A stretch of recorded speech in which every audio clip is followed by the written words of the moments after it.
কৃষ্ণনগরে নেমে ফার্স্টে আমরা চলে এসেছি টিকিট কাটার জন্য। যেহেতু আমাদের টিকিটটা কৃষ্ণনগর অবধি কাটা হয়েছিল, সেই কারণে আমাদেরকে আবার টিকিট কাটতে হবে কৃষ্ণনগর টু কল্যাণী সীমান্ত।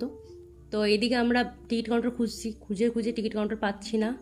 অবশেষে টিকিট কাটার পরে আমরা চলে এসেছি এখন লুচি খেতে।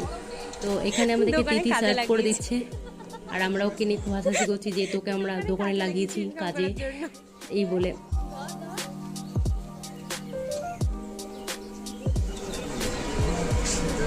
আচ্ছা জামাটা চেঞ্জ বল একটু কি বলবো? কিছু বল। বিশাল বুঝাল সত্যি খেতে পারবো না আমি। বিশালই খায় এখানে 10 মাসের রুগী তার মধ্যে দেখ। খাওয়া দাওয়া কমপ্লিট করে আমরা চলে এসেছি ট্রেনের মধ্যে। তো ট্রেন চলতে চলতে হঠাৎ শুরু হয়ে গেছে বৃষ্টি, আর এদিকে চলছে কেনাকাটা। কেউ ব্যাগ কিনছে, কেউ রুমাল কিনছে, কেউ কিছু কিনছে। ট্রেনের মধ্যে উঠেছে, কেউ কিছু কিনবে না, এটা কি হতে পারে?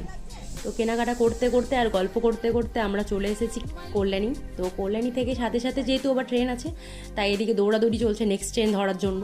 নেক্সট স্টেশনে নেমে আমরা টোটো নিয়ে নিয়েছি, যেহেতু ইউনিভার্সিটির ভেতরে যাবো তো টোটোতে করে যাব, অনেকটা হাঁটতে হবে না হলে। আর চারিদিকে সবুজ গাছপালায় ভরা, এত ভালো লাগছিল। মানে ফার্স্ট টাইম যেহেতু ইউনিভার্সিটিতে আসা, তো এত মানে নেচারে ভরা, ভীষণ ভালো লেগেছে। তো আমরা ইউনিভার্সিটিতে চলে এসেছি। থ্যাংক ইউ দেখার জন্য। দেখা হচ্ছে নেক্সট পার্টে।